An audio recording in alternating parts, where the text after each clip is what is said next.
Welcome to Servant Leadership Mentorship. Today we begin Unit 1, Interpersonal Communication, Part A, Building First Strong Impressions. To begin, let's first discuss what is interpersonal communication and why is it critical and why are we beginning here?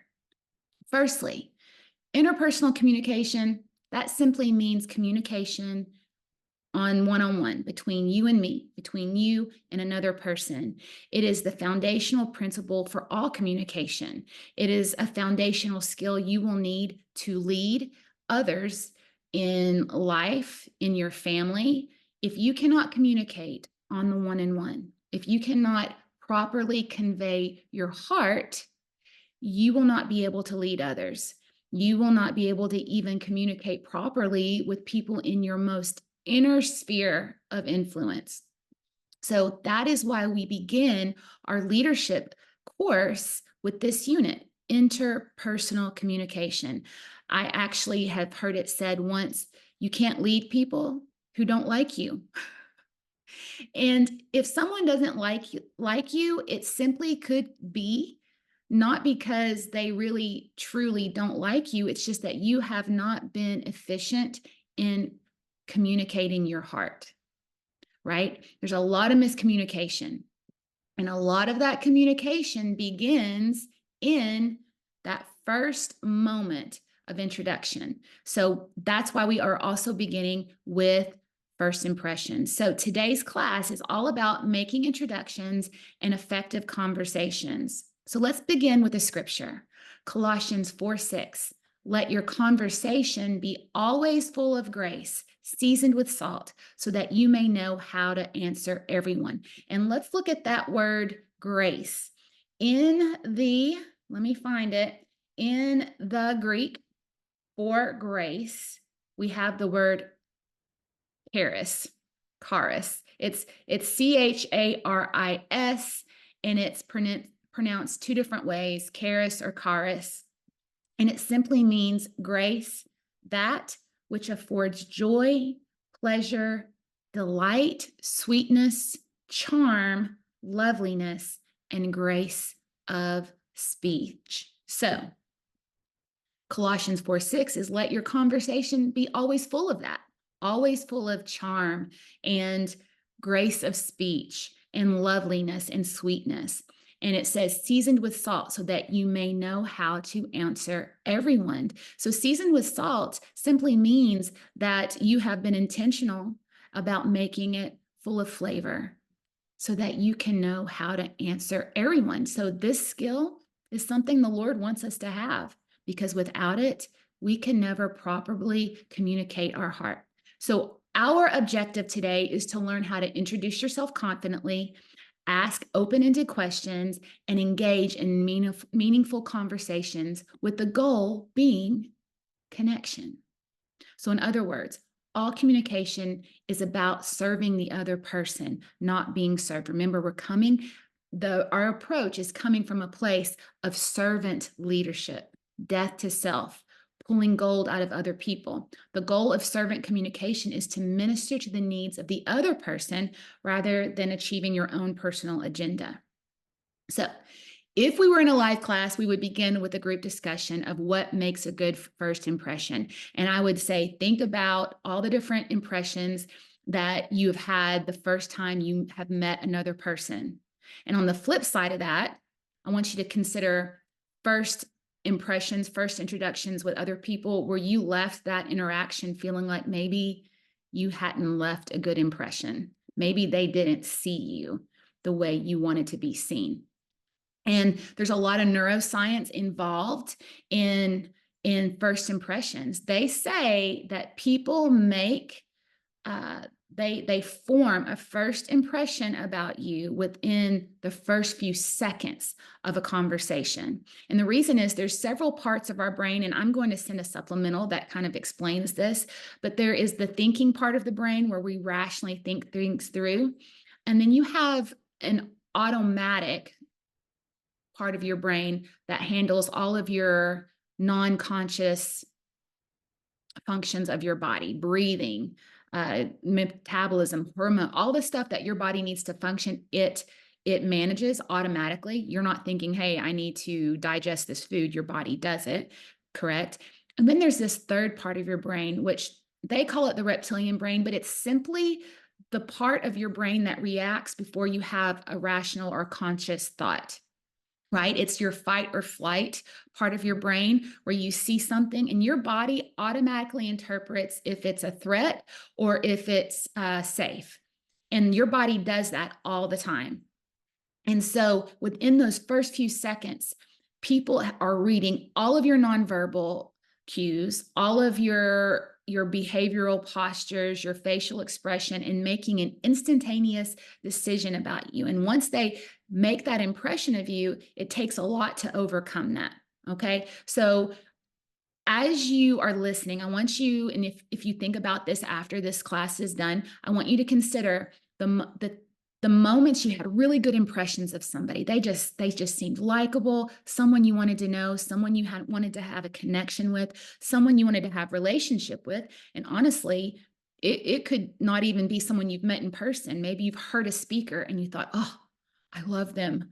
They would be my best friend if we knew each other in real life. Anyone ever had that? Why? What about him? What about them caused you to have that good impression? And conversely, when have you left an interaction thinking, oh, I did not leave a good impression? I've had many of those, right? So, in a good first impression, let's talk about some things. One, conversation starters and introduction. So, there are some key elements of a strong introduction, and let's talk about those. A smile. There's something powerful about a smile, but not just a smile, but other facial expressions, raised eyebrows, the concerned eyebrow, nodding, smiling, all these different nonverbal facial, your face is your biggest tool when it comes to an introduction. A handshake, if appropriate. In our live class, we talked about how there are appropriate times for handshakes, and there's times that maybe it would be off-putting. You have to read the room. That's a saying, read the room. Know if a handshake would or would not be appropriate. Right? Ever had someone give you a super strong handshake and it wasn't a professional situation and you thought, whoa, like they just came on really strong. You have to know when it is appropriate to give a strong handshake and when it's appropriate, maybe not to give a handshake at all, maybe to give some other form of physical contact. And we'll talk about what that may look like here in a moment. Eye contact is so important. If someone will not look you in the eye or they look you in the eye just briefly and then they're focusing on something else, or on the flip side of that, if they are really intensely giving you eye contact, on either side of that ditch, on either side of that spectrum, it could be off-putting. But good solid eye contact that is normal, we say normal, what that looks like, think of that when you have met someone and they've looked at you, you feel seen, but you don't feel creeped out or you don't feel ignored. Eye contact is so important. And finally, clear speech. Ever met someone and they mumbled? Not a good impression, right? So going forward, I want you to practice introducing yourself to others with a partner, or you can just go out in the world and start introducing yourself. Okay, so I want you to focus on a few things. Your tone of voice, the volume of your voice, and body language. Let's talk about tone very quickly. Some people, maybe they're very extroverted, may have wide range of tones in their voice. Their face is very expressive, and their tones are very expressive. They may have, their voice may be melodic. Have you ever met someone whose voice is it rose and fell as they spoke, and it was almost like listening to music.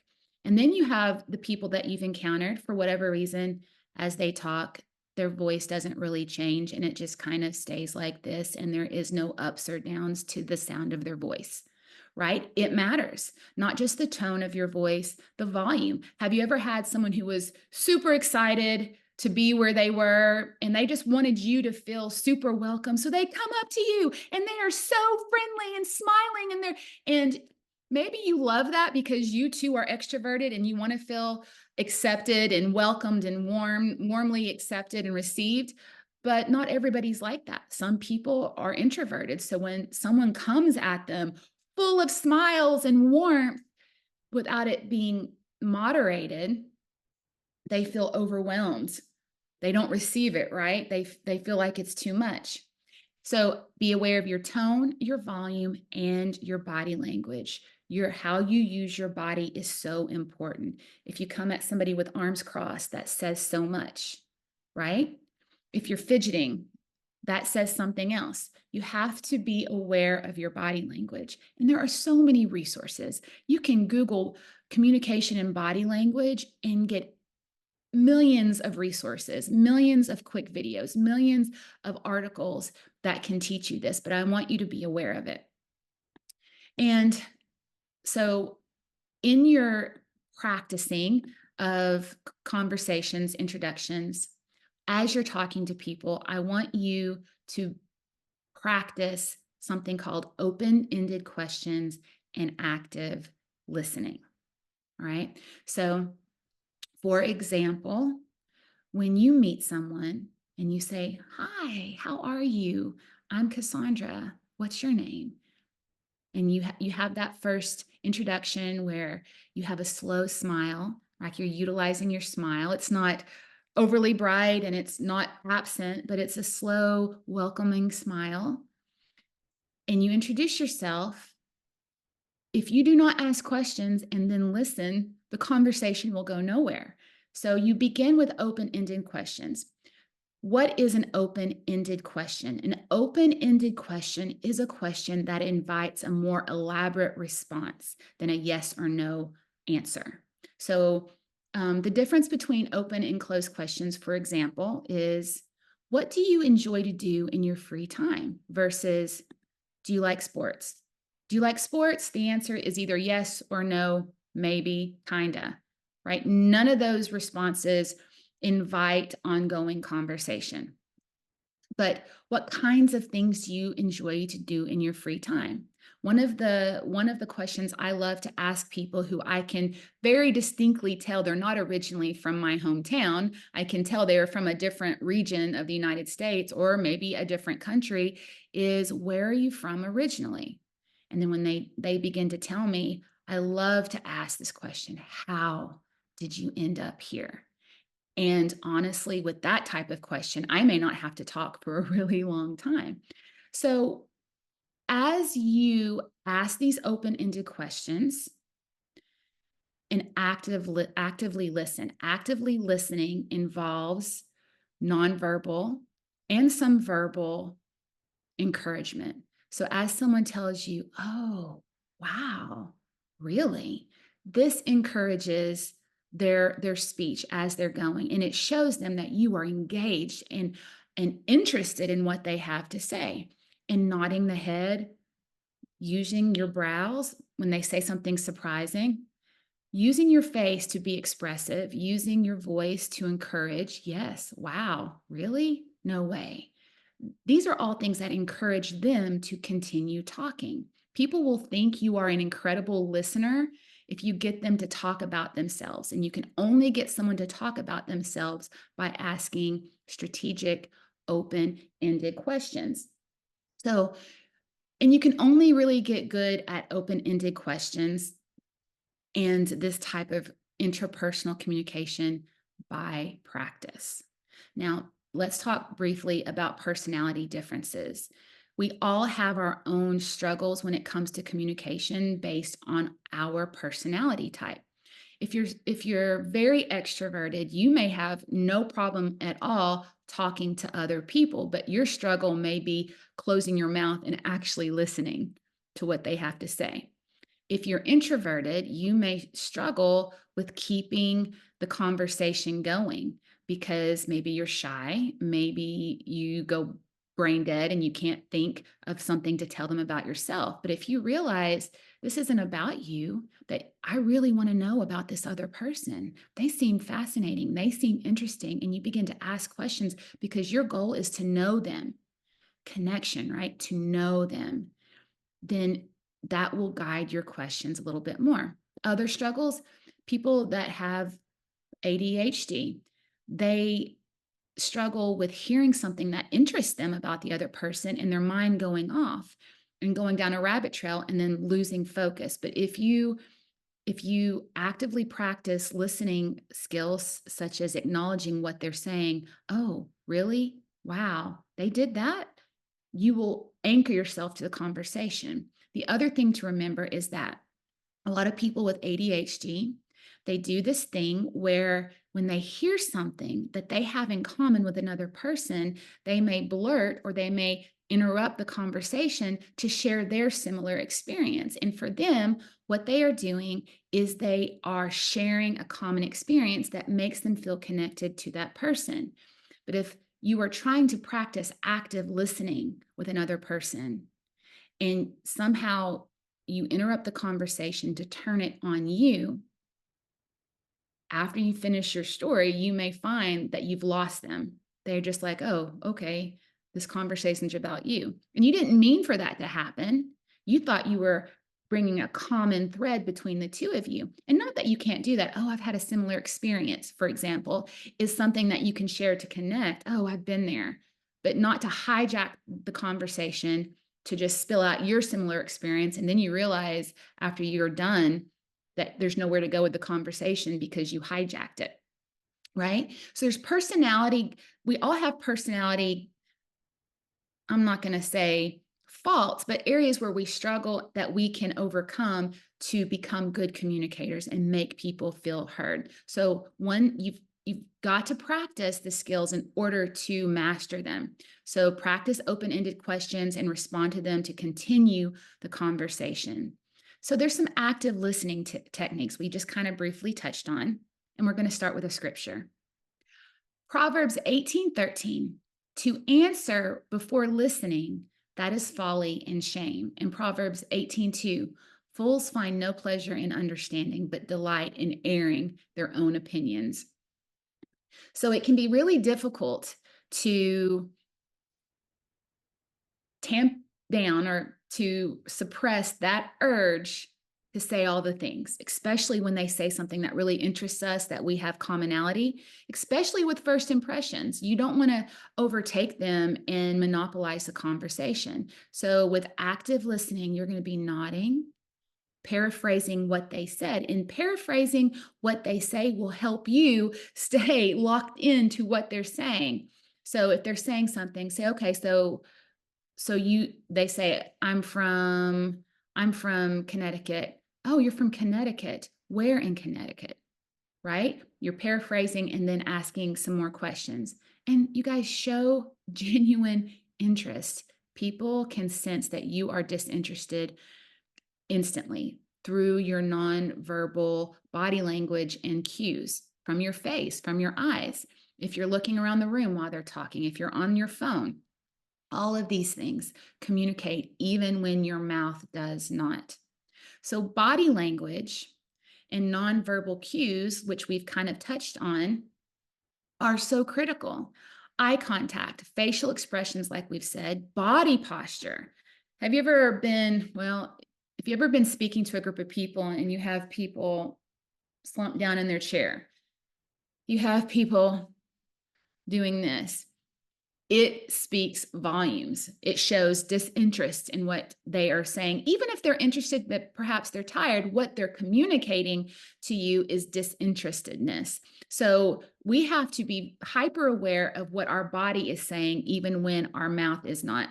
Have you ever met someone that has a resting face that conveys maybe something that you know that they aren't, that's not them? My husband's face conveys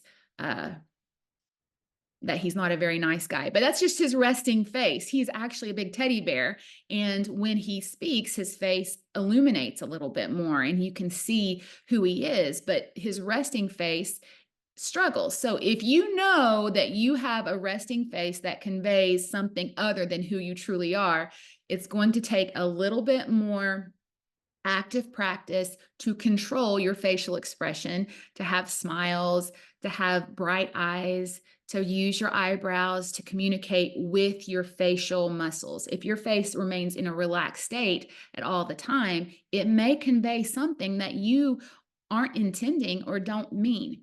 So you have to practice maintaining appropriate eye contact in different conversation scenarios, different body language in different conversation scenarios. So you have to think, am I in a formal professional mode? Am I in a business interview or a business meeting? My posture, how I respond, how I speak is going to be totally different than an informal gathering. And the way I communicate to another woman perhaps would be very different than how I would communicate with a man. Are you on one-on-one? Are you in a group setting?